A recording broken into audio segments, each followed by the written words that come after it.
सुप्रभात विद्यार्थियों, मैं योगेंद्र सिंह सांकला, सहायक आचार्य हिंदी, गवर्नमेंट बांगड़ कॉलेज पाली।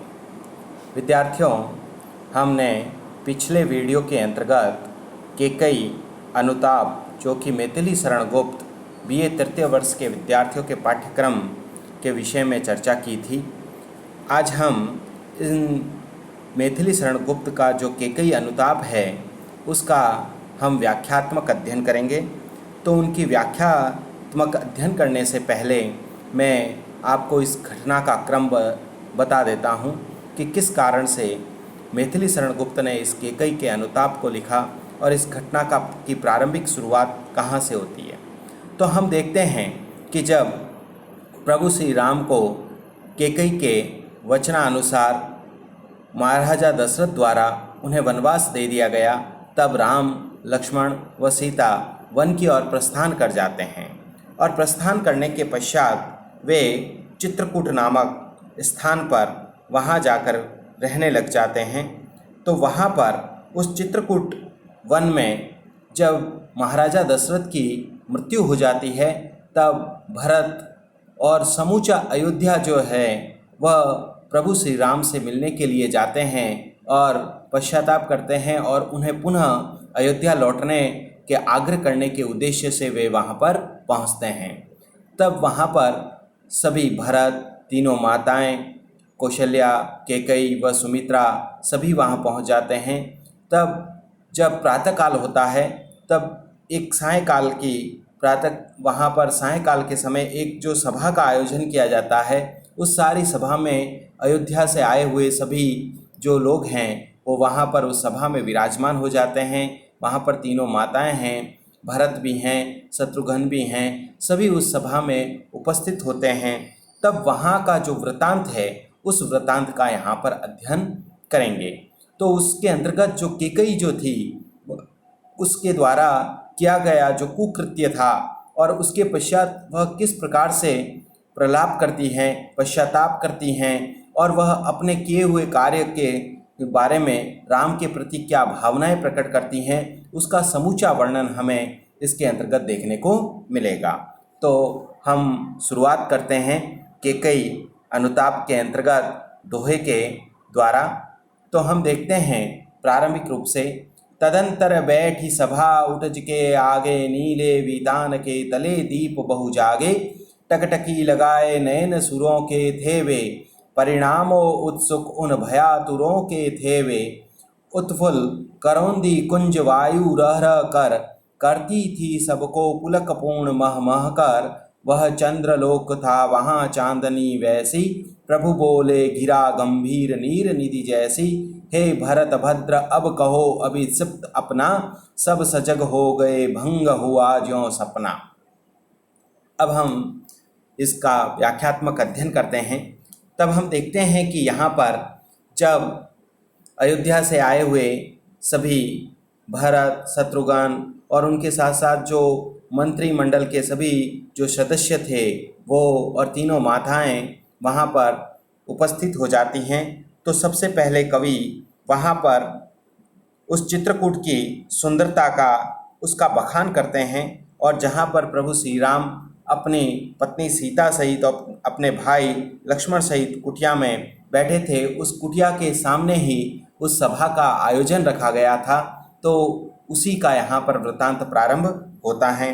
तो देखो क्या कहा है, वहाँ पर उस समय चांदनी रात थी और चांदनी रात में प्रभु श्री राम के कुटिया के सामने वह जो सभा है उस सभा का आयोजन रखा गया।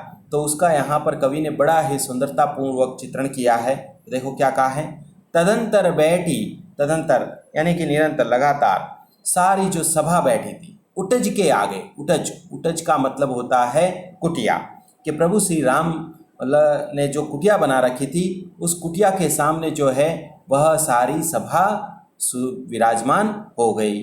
नीले वीतान के तले दीप बहु जागे, वह सारी सभा बैठी हुई ऐसी प्रतीत हो रही थी। कैसी प्रतीत हो रही थी? जैसे मानो नीले वीतान के नीले आकाश, वीतान का मतलब है खुला हुआ आकाश, के नीले आकाश के तले यानी उसके नीचे दीप बहु जगह, मानो बहुत सारे दीपक टिमटिमा रहे हो या प्रज्वलित हो रहे हो या जगमगा रहे हो, बहु जागे जागे यानी जगमगा रहे हो या प्रज्वलित हो रहे हो, ऐसे वो सभी सभा के लोग प्रतीत हो रहे थे।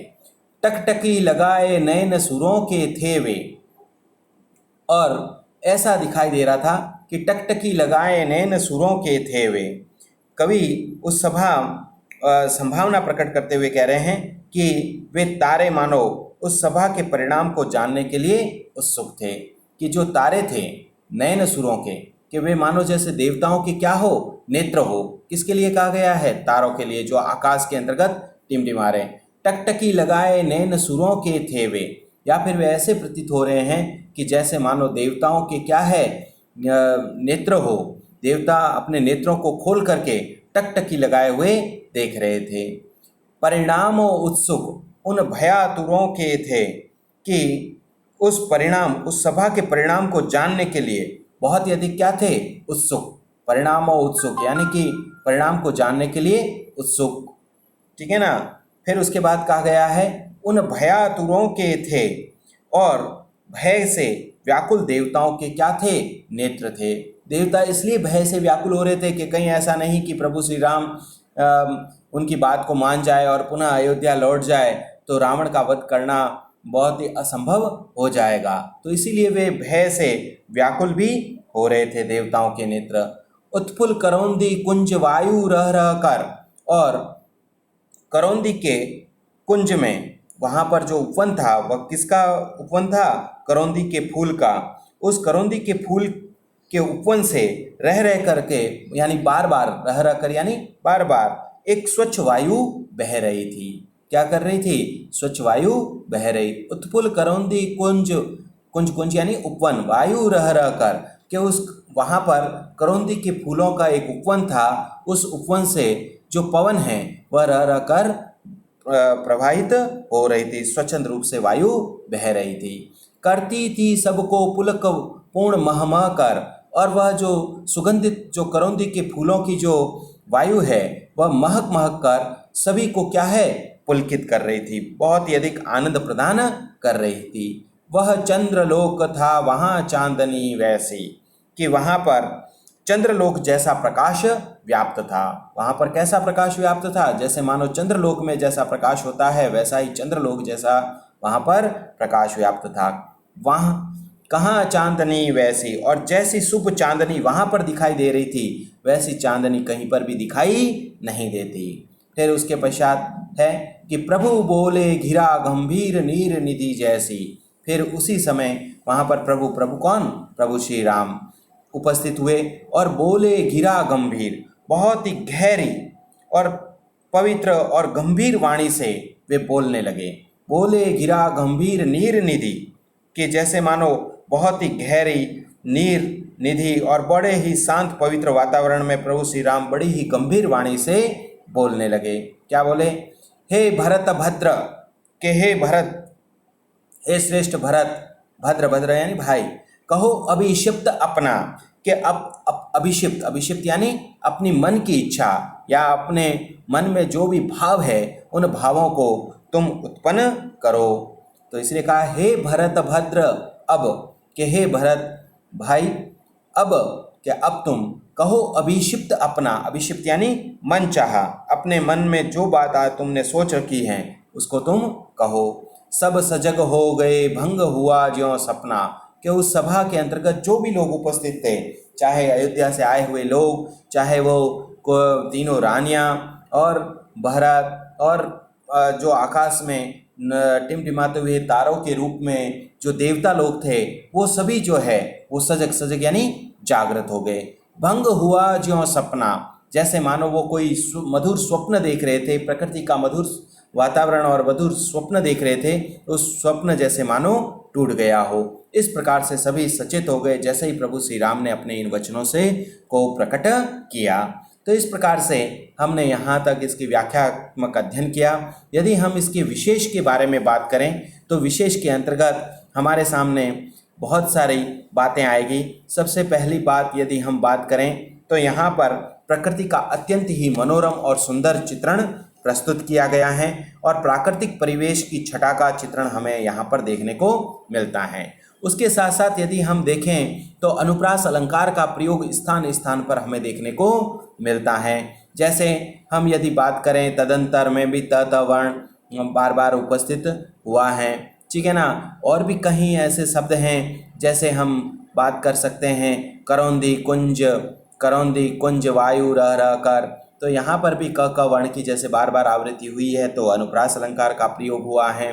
उसके साथ साथ यहाँ पर हमारे सामने सबसे बड़ी बात है कि रूपक अलंकार का प्रयोग जो है वह यहाँ हुआ है। जैसे टकटकी लगाए नैन सुरों के थे वे, कि नए देवताओं के नेत्र के समान, यानी कि यहाँ पर उसकी उपमा रूपक अलंकार का प्रयोग किया गया है, जहाँ पर पूर्ण रूप से मतलब वो जो तारे हैं उन तारों ने मानो देवताओं के नेत्रों का रूप धारण कर लिया हो, ठीक है ना। तो इस प्रकार से यहाँ पर रूपक अलंकार का भी प्रयोग होता हुआ दिखाई देता है। उसके बाद यदि हम बात करें तो भंग हुआ ज्यों सपना, तो यहाँ पर उत्प्रेक्षा अलंकार का प्रयोग होता हुआ हमें दिखाई देता है। जैसे वह मानो जानो ज्यों, इस प्रकार से जहाँ पर उत्प्रेक्षा अलंकार का प्रयोग भी हमें देखने को मिलता है। उसके बाद यदि हम बात करें तो अंत्यानुप्रास अलंकार हैं, जैसे आगे जागे वे कर महाकार वैसी जैसी अपना सपना, तो यहाँ पर हमारे सामने जो है वह अंत्यानुप्रास अलंकार का भी प्रयोग देखने को मिलता है। तो इस प्रकार से अलंकारों की पूर्ण रूप से एक छटा हमें इस काव्य की पंक्तियों के अंतर्गत देखने को मिलती हैं। उसके साथ साथ यदि हम बात करें यहाँ पर तो हमारे सामने जो है वह एक पूर्ण रूप से खड़ी बोली का प्रयोग हमें होता हुआ देखने को मिलता है, जहाँ पर कि एक भाषा के अंतर्गत एक सीधी सपाट और खड़ी बोली की भाषा प्रयुक्त होती हुई दिखाई पड़ती हैं। और उसके साथ साथ यदि हम बात करें तो यहाँ पर जो शब्दों का है वह मेल मिलाप एक हिंदी भाषा से जुड़ता हुआ हमें देखने को मिलता है। तो इस प्रकार विद्यार्थियों, आज हमने मैथिली शरण गुप्त के इस काव्य के अंतर्गत इन पंक्तियों का हमने व्याख्यात्मक अध्ययन किया है। इसी क्रम को हम निरंतर वीडियो के अंतर्गत आगे बढ़ाते जाएंगे और इस क्रम को हम निरंतर पढ़ते जाएंगे। तब तक के लिए धन्यवाद।